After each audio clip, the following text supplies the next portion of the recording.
तो दोस्तों कैसे हैं आप लोग। तो चलिए देख लेते हैं 3 नवंबर का एनालिसिस। तो पहला आर्टिकल है जीएस पेपर 2 से रिलेटेड। और आप कहोगे भाई ये तो बहुत बार कर लिया, कंटेम्प्ट ऑफ कोर्ट से रिलेटेड है। ठीक है, तो जो आंध्र सीएम है जगन्नाथ रेड्डी, ठीक है, उनसे रिलेटेड है ये। तो उस टाइम पे जो आंध्र प्रदेश के, हमने पहले भी आर्टिकल कवर किया था कि आंध्र प्रदेश के हाई कोर्ट के जज है, उनको बोला गया कि ये हमारी सरकार गिराना चाहते हैं। और बेसिकली जो भी हमारे केस जाते हैं, मतलब गवर्नमेंट जहाँ पे रिप्रेजेंट होते हैं, वो हमारे केसेस में हमारे खिलाफ ही जजमेंट देते हैं। और इससे रिलेटेड उन्होंने सीजीआई को एक लेटर लिखा था। ठीक है, तो declines consent to initiate contempt case against Andhra CM Jagan Reddy. तो अटॉर्नी जनरल ने कंसेंट देने से मना कर दिया है।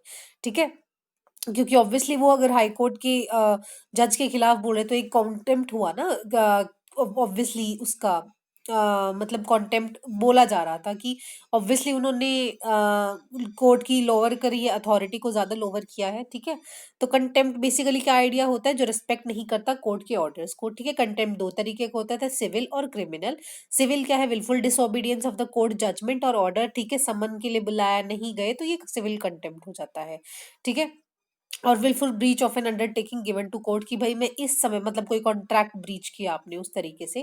क्रिमिनल कॉन्टेम्प्ट क्या होता है, रिटन और स्पोकन और एनी एक्ट जो स्कैंडलाइज करेगा कोर्ट और लोअर इट्स अथॉरिटी और प्रिजुडाइसेस और interfere with the due course of judicial proceedings. ठीक है, मतलब आप उनको जुडिशियल प्रोसीडिंग्स नहीं करने दे रहे। ठीक है, उनके ऐसी इस तरीके से तुम ट्वीट कर रहे हो या इस तरीके से सोशल मीडिया पे कोर्ट को पोर्ट्रे कर रहे हो, जो उसकी अथॉरिटी को बहुत लोअर करेंगे। इससे क्या होता है, लोगों में शक पैदा होता है और लोगों में अथॉरिटी जो जुडिशरी है उसकी इज्जत कम होती है। ठीक है, एंड जो क्रिमिनल कॉन्टेम्प्ट था वो जो लॉयर थे प्रशांत भूषण, उनके खिलाफ इनिशिएट किया गया था। रेलेवेंट प्रोविजंस क्या होते हैं भाई, 129 related to supreme court contempt and 215 related to high court contempt. ठीक है, और जो हाई कोर्ट होता है वो जो डिस्ट्रिक्ट कोर्ट है उनकी कंटेम्प्ट को देखता है। ठीक है, सबऑर्डिनेट कोर्ट्स को ही। ठीक है, एंड इसके लिए कोई एक्ट नहीं है, बस section 10 of contempt of court act 1971 के तहत इसमें पावर दी गई है।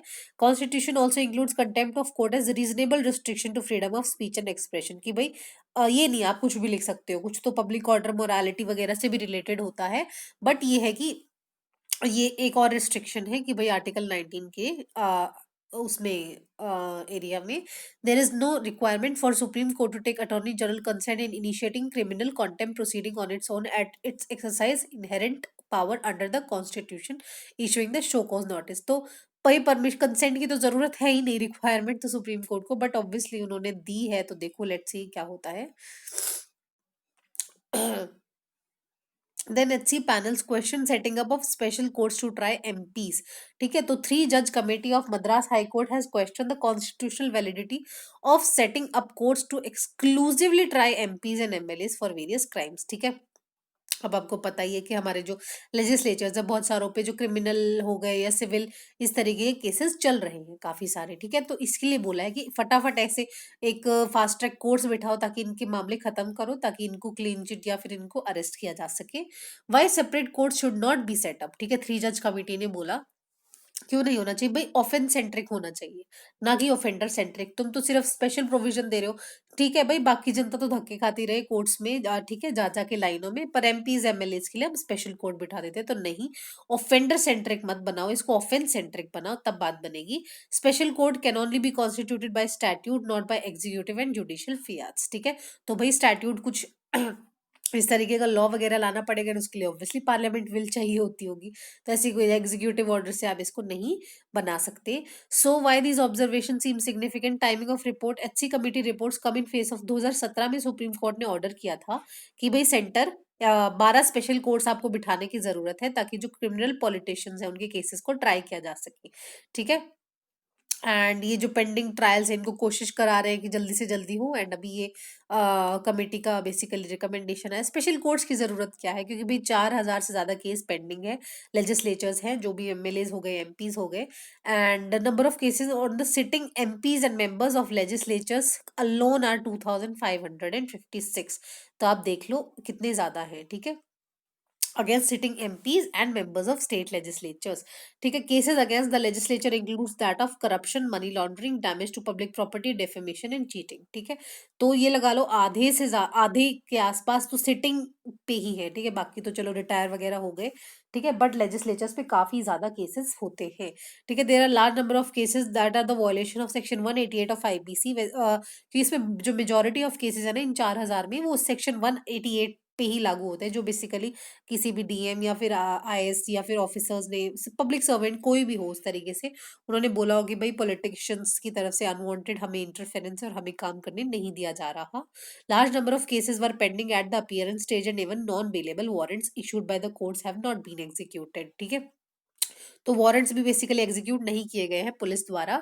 And Bihar 89 assembly constituencies have 3 और मोर कैंडिडेट्स। ठीक है, तो सिर्फ असेंबली कॉन्स्टिट्यूएंसी में 3 या ज्यादा कैंडिडेट्स के पास तो क्रिमिनल केसेस हैं। ठीक है, and against themselves in their affidavit, और उन्होंने एफिडेविट में भी मेंशन किया गया है, बट स्टिल ये देखा जा रहा है कि पार्टी उनको हटा ही नहीं रही है। बेसिकली पार्टी की भी तो एक मॉरल रिस्पॉन्सिबिलिटी होनी चाहिए ना कि हम टेंटेड कैंडिडेट को ना दे बेसिकली टिकट, पर ऐसा नहीं हो रहा है।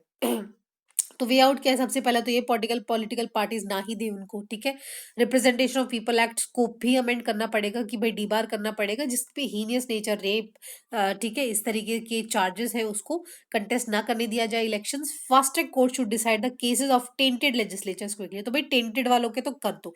ठीक है, मतलब ऐसे तुम ऑफेंडर सेंट्रिक मत बनाओ, पर ऑफेंस सेंट्रिक बना दो कि हीनियस क्राइम्स वालों का हम पहले देख रहे हैं। Bring transparency in campaign financing, and ECI should have power to audit the financial accounts of political parties. This is very important. ठीक है, देन देखते हैं ये देखो इसमें दिया गया section 8 of representation of people act. ये बताना आप मुझे कमेंट सेक्शन में क्या है exactly. Can state refuse to implement central laws? तो ऐसा हो सकता है। ठीक है, तो जो सेंटर ने 3 बिल्स पास किए हैं फार्म बिल से रिलेटेड, तो obviously states were not very happy, जो ऑब्वियसली बीजेपी डोमिनेंट स्टेट्स हैं, बीजेपी सॉरी कांग्रेस वाली जो स्टेट्स हैं। 3 bills pertaining to state amendments to the central statutes were farm produce trade and commerce, promotion and facilitation, Rajasthan amendment bill 2020। तो basically Rajasthan state ने ये तीनों ही bill उसके अमेंडमेंट कुछ कुछ अमेंड करके इन्होंने पास किए गए हैं बिल्स। ठीक है, मेन इशू क्या है? These are the clear infringement of the state right to legislate, कि भाई स्टेट्स को दिया ही नहीं जा रहा क्योंकि एग्रीकल्चर तो स्टेट सब्जेक्ट है ना, union state and concurrent list में डिवाइडेड है 7 शेड्यूल के अनुसार। ठीक है, पर उसमें स्टेट की लेजिस्लेचर पे सेंट्रल ओवरराइड कर रहे हैं। This is clearly showing the unitary consolidation.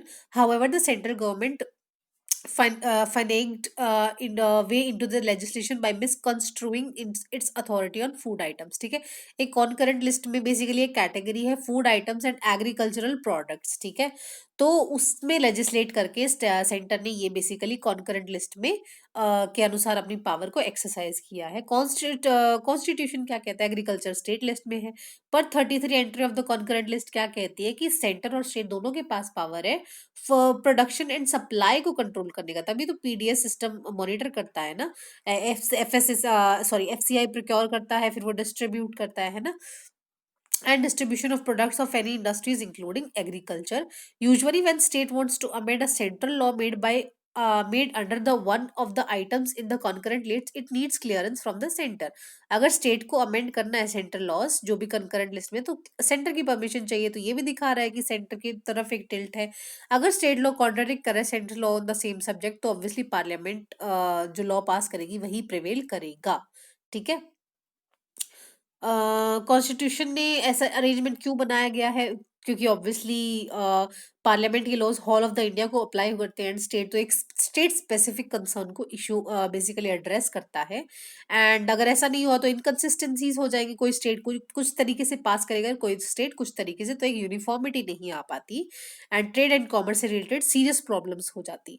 Other options क्या है भाई स्टेट के पास? पहली बात तो सुप्रीम कोर्ट में ले जाओ, और तो कोई ऑप्शन नहीं है। Constitution provides exclusively jurisdiction to supreme court कि भाई सेंटर और स्टेट का जब पंगा हो आपने एडजुडिकेट करना है। आर्टिकल 254 क्लोज 2 इंपॉर्टेंट है। Constitution empower state government to pass legislation which negates the central act. ठीक है, सेंट्रल एक्ट को नलीफाई कर देगा जो कंकरेंट लिस्ट में मैटर है। ठीक है, कॉन्स्टिट्यूशन स्टेट्स को पावर देता है, पर मेन बात क्या है उसके लिए? प्रेसिडेंट एसेंट चाहिए होती है, and president works on the aid and advice of council of ministers headed by prime minister, ठीक है। तो घूम फिर के बात वहीं आ जाती है, ठीक है। बट स्टिल देखा जाए तो कॉन्स्टिट्यूशन में पावर दिया गया है। Redefining state agricultural markets, another way is to pass a state law that redefine state agricultural markets and trade area that is specified in the central law. Once the notion of the state markets is equivalent to central government ने agree कर दिया of the trade area, state government easily add specification कर सकते हैं, ठीक है। मतलब central government ने एग्री कर लिया कि ये ट्रेड एरिया हम बनाएंगे एज अ ट्रेड एरिया, और सेंटर ने भी उस तरीके से दिया जहां पे बेसिकली फार्मर सेल करेंगे प्रोड्यूस, एपीएमसीज लगा लो। तो state law can include a provision that MSP will be applicable to all state agriculture markets, ठीक है। तो स्टेट लॉ के अनुसार एमएसपी डिक्लेयर बेसिकली एप्लीकेबल बता देंगे यहाँ पे अप्लाई होना है नहीं होना है। Since state markets are equivalent to central notion of trade area, ठीक है, सेंटर का ये नोशन था यहाँ पे एपीएमसी बननी चाहिए, एंड स्टेट मार्केट्स भी उससे इक्विवेलेंट है, स्टेट ने भी एग्री कर दिया। तो state clause will be automatically applicable to the trade area that is mentioned in the central bill too. Since there is no reference in the central bill about MSP, the question of inconsistency doesn't arise at all, ठीक है। इस तरीके का कुछ दे रखा है basically इसमें articles, आपको थोड़ा इंपॉर्टेंट ध्यान रखने की स्टेट के पास भी थोड़ा बहुत पावर होती है, पर प्रेसिडेंट का एसेंट चाहिए ही होता है। एक्स्ट्राडिशन के बारे में बता रखा है, ठीक है। तो जो विजय माल्या का जो केस है वही बात है। एक्स्ट्राडिशन बेसिकली होता क्या है, दूसरे देश से जो फ्यूजिट इकोनॉमिक ऑफेंडर है, जो यहाँ से धांधलेबाजी करके भाग गए दूसरे देश में, तो वहां से उनको वापस खींच कर लेके आना, ठीक है। It is delivery on the part of one state to another, ठीक है, whom it is desired to deal with for crimes for which they have been accused or convicted and are justifiable in the courts of the other state, ठीक है। दूसरी state के या country के courts में भी वो अब माना गई है वो वाली चीज, एंड बेसिकली उसको क्रिमिनल है उसको वापस लेके आना है, ठीक है। एंड वो अक्यूज है या कन्विक्टेड है, ठीक है, उस चीज में delivery on the part of one state to another, basically या तो डील हो किसी के साथ हमारी, एक्स्ट्राडिशन ट्रीटी साइंड हो या नहीं हो, दो डिपेंड करता है, ठीक है। And India has been pressing UK to extradite Malia after he lost all his appeals in the British Supreme Court. तो वहां पे भी lost हो गई थी उनकी appeals, and basically उन्होंने भी recognize किया है that he is a fugitive economic offender, ठीक है। So when it can be initiated, extradition request for an accused can be initiated in case of under investigation, under trial के time पे भी या convicted के time पे भी हो सकता है। Abundant precautions have to be exercised by law enforcement agency to ensure that it is in possession of the prima facie evidence to sustain allegation before courts of law in the foreign state। तो आपके पास सारे proof होने चाहिए कि court of law of the foreign state भी उसको basically recognize करे। Legislative banking क्या है, एक्स्ट्राडिशन एक्ट है 1972 का, जो इंडिया को लेजिस्लेटिव बेसिस देता है फॉर एक्स्ट्राडिशन, ठीक है। It consolidates the law related to the extradition of criminal fugitive from India to foreign states, ठीक है। इंडिया को यहाँ से हम फॉरेन स्टेट्स में भी भेज सकते हैं अगर कहीं का कोई इस तरीके का ऑफेंडर हमारे यहाँ आ जाता है, एंड फिर इसको मॉडिफाई भी किया गया 1993 में। नोडल अथॉरिटी कौन है भाई, consular passport and visa division, ministry of external affairs, ये इंपॉर्टेंट है, ठीक है। And it is a central that administers the extradition act, तो 1962 के एक्ट को ये एडमिनिस्टर करती है, ठीक है। Alleged offender may not be extradited to requesting state in the following cases, ठीक है। अगर देखो भाई ट्रीटी ना हो, ठीक है, एक्स्ट्राडिशन ट्रीटी ही हमने साइन नहीं कर रखी हो, तो वो ऑप्शन होता है कि हम मना कर देंगे, हम नहीं भेज रहे। To treaty crime, the extradition is generally limited to crimes identified in the treaty, ठीक है, ट्रीटी में लिखा होगा इस तरीके के क्राइम्स होंगे तभी हम ये ट्रीटी साइन कर रहे हैं और तभी हम बंदे को भेजेंगे। तो अगर ट्रीटी में ही क्राइम मेंशन नहीं है तो उनके पास ऑप्शन है वो नहीं भेजेंगे। मिलिट्री एंड पॉलिटिकल ऑफेंस, ठीक है, डिराई किया जा सकता है अगर मिलिट्री ऑफेंसेस हैं, ठीक है, इस तरीके से तो वो डिराई किया जा सकता है। And terrorist offences basically exclude किए गए हैं, ठीक है, क्योंकि obviously this terrorism is a universal phenomena, ठीक है, तो इसको नहीं आप ट्रीटी में ला सकते। What want of dual criminality, ठीक है, when conduct constituting the offence amounts to criminal offence in both India and foreign country, ठीक है। So conduct constituting the offence, ठीक है, दोनों ही जगह पे क्रिमिनल ऑफेंस माना गया है, ठीक है, उस टाइम पे भी अब बेसिकली डिनाई हो सकता है, ठीक है। It is a rare chances but still extradition में भी denied when due procedure required, basically जो एक्ट में है 1962 में वो फॉलो नहीं हुआ है, तो प्रोसीजरल कंसिडरेशन की वजह से भी। तो अमोनिया लेवल स्पाइक हुए हैं भाई यमुना में, ठीक है। तो अमोनिया लेवल्स तो बेसिकली आपको याद रखना है, जैसे लेड हो गया, अमोनिया हो गया, इनके थोड़े लेवल्स काफी इंपॉर्टेंट है, आ सकते हैं पेपर में जिस तरीके से इन्वायरमेंट के क्वेश्चंस आ रहे हैं। तो एक्सेप्टेबल लिमिट कितनी है? 0.5 ppm। तो अभी कितनी है? 3 ppm। ठीक है, तो अप्रोक्सीमेटली 6 टाइम्स बढ़ गई है। तो अमोनिया क्या है? कलरलेस है और ऑर्डरलेस। ऑर्डरलेस तो नहीं है, बहुत ही पंजेंट सी स्मेल, गंदी सी स्मेल आती है इसमें से। एंड इंडस्ट्रियल केमिकल है, fertilisers, plastic, synthetic fibres, dyes में यूज होता है। मैंने पूरा आपको नाइट्रोजन साइकिल भी पढ़ा है, जिसमें आपको पता चलेगा अमोनिया कैसे बनता है। तो शंकर आईएएस की आप उसमें लिस्ट में, प्ले लिस्ट में जाके देख सकते हैं। It consist of hydrogen and nitrogen, ठीक है, in form of ammonium hydroxide, ठीक है, NH3। ठीक है, तो ये इसका फॉर्मूला है। इसका पंजेंट स्मेल है, बिल्कुल ही पंजेंट, मतलब टॉलरेबल ही नहीं है। ठीक है, एंड नेचुरली अगर होती है एनवायरनमेंट में, एयर से लाइटर होती है, इसलिए गैस फॉर्म में एग्जिस्ट करती है। अमोनियम आयंस की फॉर्म में भी एग्जिस्ट करती है। ठीक है, तो थ्रू इंडस्ट्रियल एफ्लुएंस की वजह से ये सीवेज में भी पास होती है। If concentration of ammonia is above 1 ppm, तो फिशेस के लिए टॉक्सिक होता है। ठीक है, और हम अगर 1 ppm को लॉन्ग टर्म इंजेक्शन करें, वो पानी पीते रहे, तो हमारी इंटरनल ऑर्गन्स डैमेज हो सकती है। यमुना में कहाँ से आया? तो भाई आपको चौंकने की जरूरत ही नहीं है, फैक्ट्रीज है, हमारा हरियाणा में इतनी फैक्ट्रीज है, दिल्ली में भी है, तो वो सीवेज तो डिस्चार्ज कर ही रही है। ठीक है, तो क्या करना चाहिए? वही चीज, स्ट्रिंजेंट इम्प्लीमेंटेशन करो, एंटी डंपिंग ड्यूटीज लगाओ। ठीक है, कि भाई आपको नहीं डंप करना यहाँ पे। Make sure untreated sewage doesn't enter into the water, maintain a sustainable minimum flow, और कॉल्ड इकोलॉजिकल फ्लो। ठीक है, कि भाई मतलब हर साल ऐसा नहीं, एक टाइम पे रिवर बिल्कुल ही ड्राई हो गई। ठीक है, तो एक मिनिमम फ्लो मेंटेन करना पड़ेगा। चैलेंजेस अहेड क्या है? Delhi dependent on Haryana for 70% of its water needs. ठीक है ना, हरियाणा में भी इतने लोग हैं जो एग्रीकल्चर में इन्वॉल्व हैं। ठीक है, उसके पास खुद शॉर्टेज है। And both states have argued over maintaining 10 cubic metre per second flow in Yamuna all times, इतना तो करना पड़ेगा। And have approached court several times to get equitable share. ठीक है, तो lack of minimum ecological flow also means accumulation of pollutants. ठीक है, अगर फ्लो ही नहीं है तो फिर वो डिस्चार्ज कर देते हैं। ठीक है, तो ये एक पॉइंट सोर्स ऑफ पोल्यूशन बन जाता है। ठीक है, एंड फिर इनिशियली पॉइंट सोर्स होता है, बाद में नॉन पॉइंट सोर्स तक हो जाता है। Satellite to detect drug cultivation in Odisha. तो ओडिशा स्पेस एप्लीकेशन सेंटर ने प्रपोज किया है to help law enforcement agencies की भी इलिसिट हेल्प, तो जो एक कैनबिस का बेसिकली वेरिएंट है, उसकी कल्टीवेशन हम आपको remote sensing and artificial intelligence technology से मदद करके हम आपको बता देंगे कहाँ कहाँ पे इलीगली उगाया जा रहा है। ठीक है, apart from developing mobile based application for field level officials, उसने प्रपोज किया है एक मैकेनिज्म बनाएंगे for citizen reporting, by which people भी इमेजेस और वीडियोस क्लिक करके, क्योंकि हर जगह तो रिमोट सेंसिंग भी पॉसिबल नहीं है, तो सिटीजन्स भी अपना फीडबैक दे सकते हैं। ओडिशा इज लीडिंग कैराविस प्रोड्यूसिंग स्टेट। ठीक है, तो वहां पे बेसिकली कड़ी जांच पड़ताल की जरूरत है। केरला पीएससी बोलते हैं 10% Kota for poor in general category. Kerala public service commission ने बोला है, पीएससी जो हर जगह होती है स्टेट की। ठीक है, 10% जो ईडब्ल्यूएस कोटा है, ठीक है, हम उसको लगाएंगे स्टेट में। ठीक है, जो 103 को अमेंडमेंट से आया था, ठीक है, आपको पता ही होगा। तो इससे टोटल हमारी जो रिजर्वेशन है वो 60% हो जाती है। ठीक है, त्रावणकोर टोरटोइस। ठीक है, तो त्रावणकोर टोरटोइस कहाँ मिलता है भाई? ठीक है, IUCN की रेड लिस्ट के वल्नरेबल है। ठीक है, एंड शेड्यूल 4 में है। ठीक है, अब आप मुझे सारे शेड्यूल्स बताओगे Indian wild life protection act के, क्या क्या बताते हैं। डिस्ट्रीब्यूशन कहाँ है? वेस्टर्न घाट्स में पाया जाता है। ठीक है, in the Kerala, Karnataka and Tamil Nadu. ठीक है, पाया जाता है इधर। मिशन सागर सेकंड क्या है? इंडियन नेवल शिप एरावत है will deliver food aid to Sudan, South Sudan, Djibouti and Eritrea.